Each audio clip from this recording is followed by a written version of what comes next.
ये गरम होउची गुड़गुड़ी होउची रही होनी कि बसी होनी एते जोर गरम होउची बिना एसी रु बाहरले ଆଉ କାଲି କ'ଣ ହେଇଛି 11ଟା 11:30 ଖଣ୍ଡେ ହେବ ସେ ଗୋଟେ ପିଲାଟା ଆସିଲା ସେ କୋଉଠି ଗୋଟେ ପାସପୋର୍ଟ ଆପ୍ଲାଏ କରିଛି ଆପ୍ଲାଏ କରି ତା ସ୍ଲଟ୍ ବୁକିଂ ସବୁ ସରିଥିଲା ତ ସେ ସ୍ଲଟ୍ କ୍ୟାନସଲ୍ ହେଇଛି ତାର ହୋମ୍ ଆଡ୍ରେସ୍ ହେଉଛି ପୁରୀ କିନ୍ତୁ ଆଧାର କାର୍ଡ଼ ଆଡ୍ରେସ୍ କିନ୍ତୁ ସେ ସ୍ଲଟ୍ ବୁକିଂ କରି ଜଗତସିଂହପୁରରେ ପ୍ରଥମ କଥା ଦ୍ୱିତୀୟ କଥା କ'ଣ ସେ ଯେଉଁ ସ୍ଲଟ୍ ବୁକିଂ କରିଥିଲା ସେ ସ୍ଲଟ୍ କ୍ୟାନସଲ୍ ହେଇଯାଇଛି ଆଉ ଥରେ ନୂଆ ସ୍ଲଟ୍ ବୁକିଂ କରିବ ଠିକ୍ ଅଛି ତ ସେ କ'ଣ ଯେଉଁଠି ଆପ୍ଲାଏ କରିଥିଲା କ'ଣ ହେଇଥିଲା ତ ସେଠି କ'ଣ ପ୍ରୋବ୍ଲେମ୍ ଅଛି କ'ଣ ହେଇଛି ଆଉ 2-3 ଦିନ ପର୍ଯ୍ୟନ୍ତ ହେଇପାରିନି ତ ସେ ପିଲା ଭାରି ବ୍ୟସ୍ତ ତ ସେ ବ୍ୟସ୍ତ ମାନେ ଏମିତି ବ୍ୟସ୍ତ କି ସେ କହୁଛି ଭାଇ ମୋର ଆଉ ଗୋଟେ ଆପ୍ଲାଏ କରିଦିଅ ମୁଁ କହିଲି ଭାଇ ତୁ ଅପେକ୍ଷା କରେ କ'ଣ ପ୍ରୋବ୍ଲେମ୍ ଥିବ କ'ଣ ହେଇଥିବ ନହେଲେ ତୋର ଆଇଡି ପାସୱାର୍ଡ଼ ଦେ ମୁଁ ହେଲେ ଟ୍ରାଏ କରୁଛି ସେ କହୁଛି ଭାଇ ମୋ ପାଖରେ ନାହିଁ ମୁଁ କହିଲି ତାହେଲେ କ'ଣ ହେଲା ଆଟଲିଷ୍ଟ ୟୁଜର୍ ଆଇଡି ପାସୱାର୍ଡ଼ ତ ରହିବା ଦରକାର ନା ତ ସେ କହୁଛି କି ଆଉ ଯେଉଁ ଜନସେବା କେନ୍ଦ୍ରରେ ମୁଁ ଆପ୍ଲାଏ କରିଥିଲି ସେ ତାଙ୍କ ଆଇଡ଼ିରୁ କରିଛନ୍ତି ତାଙ୍କ ଇମେଲ୍ ଆଇଡ଼ି ପାସୱାର୍ଡ଼ ଦେଇଛନ୍ତି ମୁଁ କହିଲି କେମିତି କ'ଣ ତମେ ଆପ୍ଲାଏ କରୁଛ ୟୁଜର୍ ଆଇଡ଼ି ପାସୱାର୍ଡ଼ ତମର ରହିବା ଦରକାର ନା ଆଉ ତାଙ୍କର କେମିତି ରହିଲା ସେ କହିଲା ହଁ ଭାଇ ଛାଡ଼ି ରହିଛି ଆଉ ତାଙ୍କ ପାଖରେ ଅଛି ସେ OTP ଦେଉନାହାନ୍ତି କିଛି ଦେଉନାହାନ୍ତି ମୁଁ କହିଲି ସେ ଦେବେନି ଯେହେତୁ ଗୋଟେ ପ୍ରାଇଭେସି ମେଣ୍ଟେନ୍ କରୁଛନ୍ତି ଏଇଟା ତମର ଭୁଲ ତମେ କାହିଁକି ୟୁଜର୍ ଆଇଡ଼ି ପାସୱାର୍ଡ଼ କାହାକୁ ଅନ୍ୟ ଜଣଙ୍କର କରୁଥିଲ ତମର ନିଜର ଦେଇଥାନ୍ତ ତ ଏମିତି ହେଲା ଭିତରେ ସେ କହିଲା ଭାଇ ମୋର ଆଉ ଗୋଟେ ଆପ୍ଲାଏ କରିଦିଅ ମୁଁ କହିଲି ତୁ ରହ ସେଟା ଆମେ ପରେ କରିବା ନ ହେଇପାରିଲା ଲାଷ୍ଟ ସଲ୍ୟୁସନ୍ ହେଉଛି ଆଉ ଥରେ ଆପ୍ଲାଏ କରିବା ତାପରେ ଏମିତି ହେବା ଭିତରେ ସେ ବହୁତ ମାନେ 10-15 ମିନିଟ୍ ବସିଲା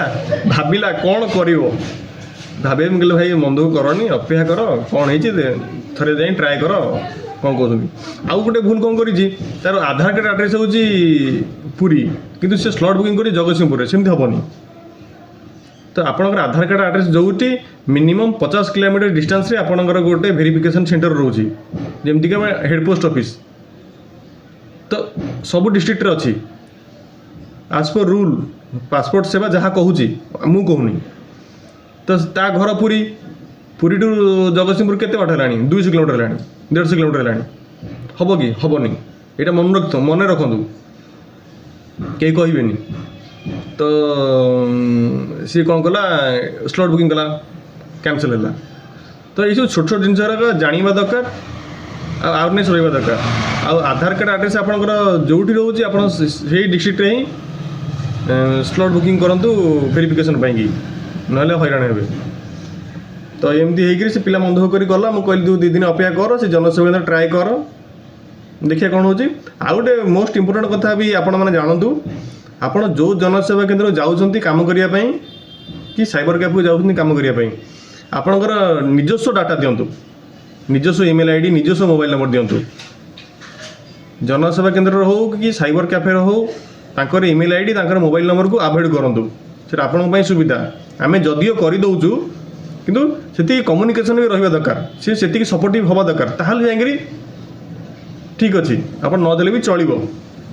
କିନ୍ତୁ ଯଦି କମ୍ୟୁନିକେସନ୍ ରହୁନି ଯଦି ଆପଣ କେଉଁଠି ଦୂର ଜାଗା ରହୁଛନ୍ତି ସେଠୁ ଆପଣ ପଳେଇ ଆସିବାର ପ୍ଲାନିଂ ରହୁଛି ତାହେଲେ ଆପଣ ନିଜର ହିଁ ଦିଅନ୍ତୁ ଭବିଷ୍ୟତରେ ସୁବିଧା ଅସୁବିଧା ହେଲେ କେହି ପିଠିରେ ପଡ଼ିବେନି ଯଦି ଆପଣଙ୍କ ପାଖକୁ OTP ଆସିବ କି ସେମିତି କିଛି ସୁବିଧା ହେଇପାରିବ ତାହେଲେ ଆପଣ ଯେଉଁଠି ବସି ସେଇଠି କାମ କରିପାରିବେ ନହେଲେ ପୁରା ହଇରାଣ ହେବେ ଏଇଟା ବହୁତ ଲୋକ ହଇରାଣ ହେଉଛନ୍ତି ଆମେ ନିଜେ ଦେଖୁଛୁ ସମସ୍ତଙ୍କୁ କହୁଛୁ ତଥାପି ସମସ୍ତେ ହେଇ ଜ୍ଞାନ କରୁଛନ୍ତି ହଇରାଣ ବି ହେଉଛନ୍ତି ଲାଷ୍ଟକୁ ଆମକୁ ଦୌଡ଼ିକି ଆଉଛନ୍ତି ଆମେ OTP ମାଗିଲା ବେଳକୁ OTP ନାହିଁ OTP କ'ଣ ନା ସେଇ ଜନସେବା କେନ୍ଦ୍ରରେ ତାଙ୍କ ଇମେଲ୍ ଆଇଡ଼ି ଦିଆହେଇଛି ସେ ଫୋନ୍ ଲଗାଇଲା ବେଳକୁ ତାଙ୍କ ଫୋନ୍ ଲାଗୁଛି ନା ସେ ଫୋନ୍ ଉଠାଉଛନ୍ତି ଆଉ ଉଠାଇଲେ ବି OTP ଦେଉନାହାନ୍ତି କହୁଛନ୍ତି ଆମେ ଏଠି ଅଛୁ ସେଠି ଅଛୁ OTP ଦେଇପାରିବୁନୁ